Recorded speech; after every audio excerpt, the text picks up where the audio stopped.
வணக்கம் JDS family. இன்றைக்கி என்ன செய்ய போகிறேன்னு பார்த்தீங்கன்னா, எல்லாருக்கும் ரொம்ப பிடிச்ச காரப்பொரி இல்லைனா மசாலா பொரின்னு கூட சொல்லுவாங்க. இதை வாங்க எப்படி செய்யலான்னு பார்க்கலாம். அதுக்கு ஒரு பெரிய பாத்திரத்தில் 4லேருந்து 5 டேபிள் ஸ்பூன் தேங்காய் எண்ணெய் சேர்த்திக்கலாம். 1 டீஸ்பூன் கடுகு சேர்த்துக்கிறேன். கடுகு நல்லா பொரியட்டும். இந்த மெஷர்மெண்ட்டெல்லாம் எதுன்னு பார்த்தீங்கன்னா, ஒரு பக்கா பொரிக்கு நம்ம எடுத்துருக்கோம். கடுகு நல்லா பொரிஞ்சதும் 9 இல்லைன்னா 10 பல் பூண்டு எடுத்து தட்டி வச்சுக்கோங்க. ஒரு வெங்காயத்தை தட்டி வச்சுக்கோங்க. இந்த பூண்டையும் வெங்காயத்தையும் இப்போ நம்ம சேர்த்துக்கலாம். அடுத்து 9 வரமிளகாவை 2ஆக கிள்ளி சேர்த்துக்குங்க. கொஞ்சம் கருவேப்பிலை சேர்த்துக்குங்க. இதெல்லாம் நல்லா எண்ணெயில் பொரியட்டும். அப்புறம் 1 டீஸ்பூன் மஞ்சள்தூள், 1 டீஸ்பூன் மிளகாத்தூள் சேர்த்துக்குங்க. நல்லா வதக்கி விட்டுருங்க.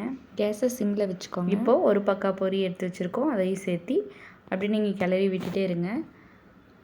எது வரைக்கும் கிளறணும்னு பார்த்தீங்கன்னா, பொரியில் ஒரு பொரி கூட ஒயிட்டாக இருக்கக்கூடாது. எல்லா பொரியும் இந்த மாதிரி வீடியோவில் தெரிகிற மாதிரி எல்லோயிஷாக இருக்கணும்.